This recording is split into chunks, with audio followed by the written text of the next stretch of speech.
नमस्कार, मी प्राध्यापक मिलिंद गायकवाड, यश अकॅडमी कराड या यूट्यूब चॅनलमध्ये आपलं मनपूर्वक स्वागत। विद्यार्थी मित्रांनो, बरेच जण विचारत आहेत की स्पेशल राउंड 2 किंवा ज्याला आपण म्हणू ओपन टू ऑल फेरी 2 ही होणार आहे का? मोठा प्रश्न विद्यार्थ्यांना पालकांना पडलेला आहे। कारण आणखीन बरेच विद्यार्थी प्रवेशापासून दूर आहेत, त्यामुळे त्यांना काळजी वाटते की पुढची जी फेरी असणार आहे विशेष फेरी क्रमांक 2 होणार की नाही, त्याच्याबद्दल अजून कुठंच काही बोललं जात नाही। तर त्यामुळे मी विचार केला की एकदा या विद्यार्थ्यांना आणि पालकांना ह्या गोष्टीच्या अनुषंगाने माहिती देणं मला गरजेचं वाटलं, म्हणून हा व्हिडिओ काढत आहे। आता इथं या व्हाईट बोर्डकडे सगळ्या गोष्टी मी लिहून काढल्यात की जेणेकरून तुम्ही केव्हाही व्हिडिओ पाहिला तर तुम्हाला ह्या सगळ्या गोष्टी पुन्हा वाचता येतील, त्याचा अर्थ लावता येईल। थोडासा व्हिडिओ मोठा होईल, परंतु फक्त तो तुमच्यासाठी आहे हे विसरू नका, बरोबर आहे। आता इथं बघा, इथं आपण म्हटलंय की स्पेशल राउंड 2 होणार का प्रश्न पडलेला आहे, तर याचं उत्तर असणार आहे होय, होणार। त्या पुढे पण होणार। जोपर्यंत विद्यार्थी प्रवेश घेत नाही तोपर्यंत ती प्रोसेस पूर्ण होणार नाही। विद्यार्थ्यांचा पूर्ण प्रवेश होणं अपेक्षित असणार आहे। त्यामुळं स्पेशल राउंड 2 होणार का, तर होणार हे आपण गृहीत धरायचं आहे। आता यामध्ये महत्वाचं आहे की ऑनलाईन हा शब्द सगळ्यात महत्वाचा आहे। ऑनलाईन सहमती कोण देऊ शकतो, म्हणजे यामध्ये सहभागी कोण होऊ शकतो। ऑनलाईन सहमती याचा अर्थ तुम्ही लॉग इन मधून जाऊन तुमचा log in ID, password, captcha, पुन्हा कीप मी साइन इन आणि मग खाली लॉग इन केल्यानंतर जे पेज ओपन होतं त्यानंतर जी प्रोसेस चालू होते, पार्ट 1 काय दुरुस्त्या करून लॉक करणं, पुन्हा कॅप ऑप्शन्स पार्ट 2 पूर्ण भरणं आणि पुन्हा तो लॉक करणं म्हणजे सबमिट करणं, त्याची प्रिंट काढून घेणं, ह्या सगळ्या गोष्टी म्हणजे ऑनलाईन सहमती देणं। म्हणजे त्या पुढच्या फेरीसाठी मी अर्ज करू इच्छित आहे, तुम्ही अर्ज केला तरच तुम्हाला त्याचा विचार केला जाईल पुढच्या फेरीला, अन्यथा नाही। प्रत्येक फेरीला तुम्हाला स्वतंत्र अर्ज करावा लागतो। म्हणजे ऑनलाईन सहमती कोण कोण देऊ शकतो, म्हणजे या स्पेशल राउंड 2 मध्ये कोण सहभागी होऊ शकतो, तर अद्याप प्रवेश न मिळालेले विद्यार्थी, म्हणजे आज अखेरपर्यंत प्रवेशच मिळालेला नाहीये असे सर्व विद्यार्थी या राउंड 2 मध्ये सहभाग घेऊ शकतात, ऑनलाईन सहमती देऊ शकतात। आणखीन कोण आहे, तर प्रवेश रद्द केलेले विद्यार्थी। साधारणपणे नियमित फेऱ्या ज्या 4 झालेल्या आहेत त्यामध्ये ज्या विद्यार्थ्यांनी प्रवेश घेऊन काही कारणास्तव रद्द केला असेल आणि पुन्हा या प्रक्रियेमध्ये त्यांना यायचं असेल तर त्यासाठी तुम्हाला स्पेशल राउंड 2 मध्ये सहभाग घेता येईल। त्यानंतर अद्याप नोंदणी न केलेले विद्यार्थी, म्हणजे असे काही विद्यार्थी असणार आहेत की ज्यांनी अद्याप रजिस्ट्रेशन, स्टुडंट रजिस्ट्रेशनच केलेलं नाही, अर्ज भाग 1 भरलेला नाही आणि पुढचं काहीच केलं नाही, ते सगळे विद्यार्थी स्पेशल राउंड 2 मध्ये येऊ शकतात। त्यानंतर पुरवणी परीक्षा जी जून जुलै 2025 ला जी पुरवणी परीक्षा सप्लिमेंटरी एक्झामिनेशन झाले त्यात पास झालेले सर्व विद्यार्थी यामध्ये सहभाग घेऊ शकतात। एटीकेटी धारक विद्यार्थी, म्हणजे पुरवणी परीक्षे दिली त्यांनी एटीकेटी 2 विषयात, मिनिमम 2 विषयामध्ये फेल झालेले विद्यार्थी, परंतु पुन्हा तोच रिझल्ट आला त्यामुळे ते मार्च किंवा फेब्रुवारी मार्च 2026 ला ते बसतायत आणि त्यांचे 2 विषय गेलेले आहेत। अशांना आपण म्हणतो अलाउड टू कीप टर्म्स, म्हणजे एटीकेटी धारक हे विद्यार्थी देखील अर्ज करू शकतात, त्यांना तात्पुरता प्रवेश दिला जातो। त्यासाठी एकच अट आहे की विज्ञानामध्ये त्यांना 40% गुण ही अट असणार आहे, म्हणजे 100 पैकी 40 गुण विज्ञानाला असणं अपेक्षित असणार आहे। हे एटीकेटी धारकांच्या साठीच फक्त नियम आहे।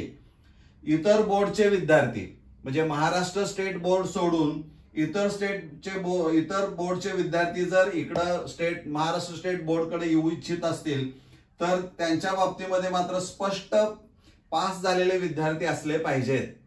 म्हणजे जर कंपार्टमेंट एक्झामिनेशन बसला असेल आणि निकाल जर तो पास आलेला नसेल तर तो इथं अर्ज करू शकत नाही।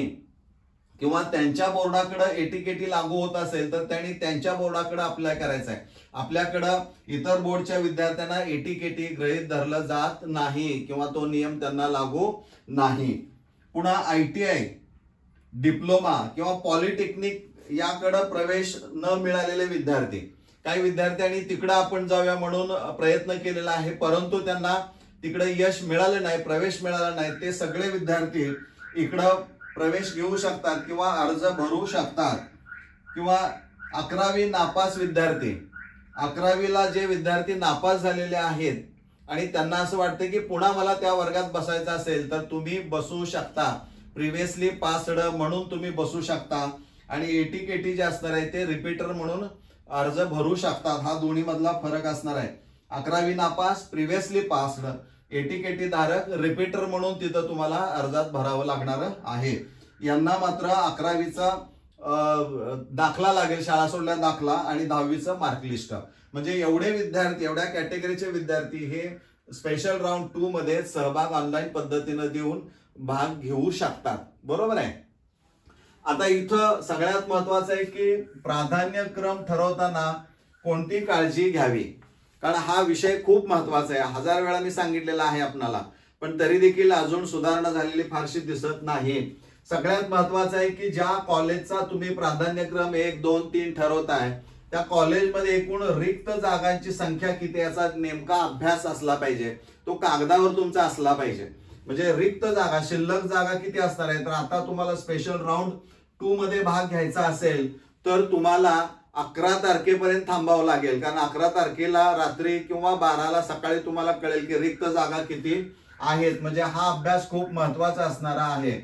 त्यानंतर विज्ञान शाखेत प्रवेश जर घेणार असाल तर विज्ञान शाखेच्या बाबतीमध्ये महाराष्ट्रामध्ये विद्यार्थी संख्या ही जास्त आहे आणि अशांच्या बाबतीमध्ये मात्र तुम्हाला जर प्रवेश घ्यायचा असेल तर त्या संबंधित कॉलेजमध्ये जागा किती आहेत. म्हणजे ह्या रिक्त जागा तर आहेतच, पण विज्ञान शाखेकडे विशेष देखील रिक्त जागांची संख्या कमी होत चाललेली आहे आणि उगीच अर्ज करून पुन्हा तुम्हाला प्रवेश मिळणार नाही. तर आता प्रवेश घेण्याच्या दृष्टिकोनातूनच तुमचा अर्ज हा ऑनलाईन पद्धतीने सबमिट झाला पाहिजे. म्हणजे विज्ञान शाखेच्या विद्यार्थ्यांनी खूप काळजी घेणं गरजेचं आहे. विषयांच्या बाबतीमध्ये देखील काळजी घेणं गरजेचं आहे. ते पुढे सांगतोय. तुमच्या आवडीचे विषय, विज्ञान शाखेमध्ये अनेक प्रॉब्लेम्स निर्माण झालेले आहेत की प्रवेश मिळालाय परंतु तिथं गेल्यानंतर माझ्या आवडीचा विषय नाही, मॅथ्स देत नाहीत, IT नाही, वगैरे वगैरे वगैरे. जे काय बोललं जातं ते खरं गरज नाही त्याची बोलायची.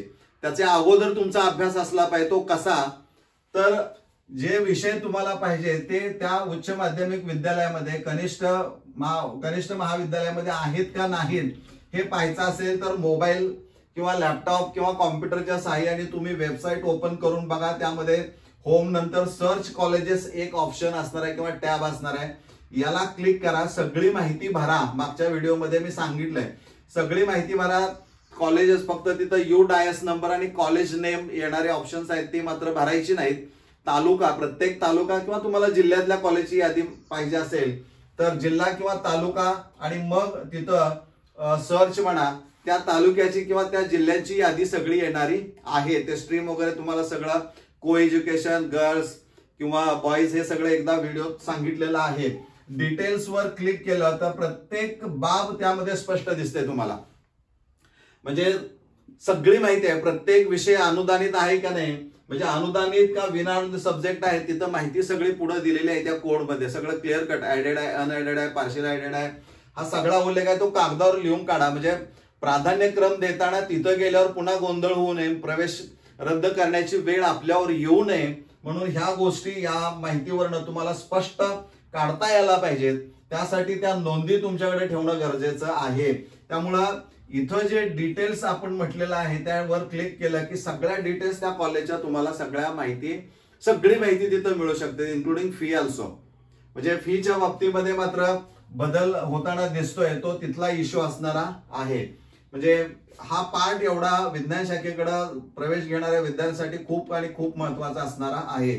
मायनॉरिटी कॉलेजसाठी, जिथं मायनॉरिटी कॉलेजेस असणारे आहेत तिथं देखील तुम्ही अर्ज करू शकता. त्याचं कारण असं आहे की त्यांना 50% जागा ह्या मायनॉरिटीसाठी त्या ठेवलेल्या आहेत, त्या आरक्षित आहेत. पण राहिलेला 50% ह्या जनरलसाठी असणार आहेत. तिथं आहेत का याची खात्री तुम्ही करायची आहे. अर्थात इथं तुम्हाला जायचं असेल, इथं जर प्रवेश घ्यायचा असेल तर या संबंधित कॉलेजमध्येच जायचं आहे. बऱ्याच ठिकाणी असं ऐकायला मिळालंय की तुम्ही इकडे अर्ज करू नका, आमच्या जागा पूर्ण भरलेल्या आहेत, किंवा विषयाच्या बाबतीमध्ये तुमचा अभ्यास कमी असेल आणि तुम्हाला कॉलेज मिळालंय परंतु विषय जर ते असून देत नसतील तर सरळ त्या जिल्ह्याच्या जे माध्यमिक शिक्षण अधिकारी असणार आहेत त्यांच्याकडे तुम्ही जाऊन तक्रार करा. तुम्हाला 2 मिनिटांमध्ये प्रवेश मिळेल. म्हणजे प्रवेश नाकारता येत नाही हे आपण लक्षात घ्या. कुठल्याही प्रेशर खाली न जाता थेट माध्यमिक शिक्षण अधिकाऱ्याला भेटून त्यातले काय इश्यू असणार आहे ते तुम्ही सांगून तुम्हाला प्रवेश मिळू शकतो. काही अडचण त्याच्यामध्ये येत नाही. त्यामुळे मायनॉरिटीच्या बाबतीमध्ये देखील संदिग्ध परिस्थिती निर्माण केली जाते. कारण तिथं जो काही जागा असणार आहे तिथं आम्ही देतो, मग तुम्ही आम्हाला एवढी रक्कम द्या वगैरे असं काही जे बार्गेनिंग चालू आहे मागच्या व्हिडिओमध्ये सांगितले. सध्या तर खूप भयानक परिस्थिती आहे ऐकायला मिळते, पण ते आता बोलायला नको इथं.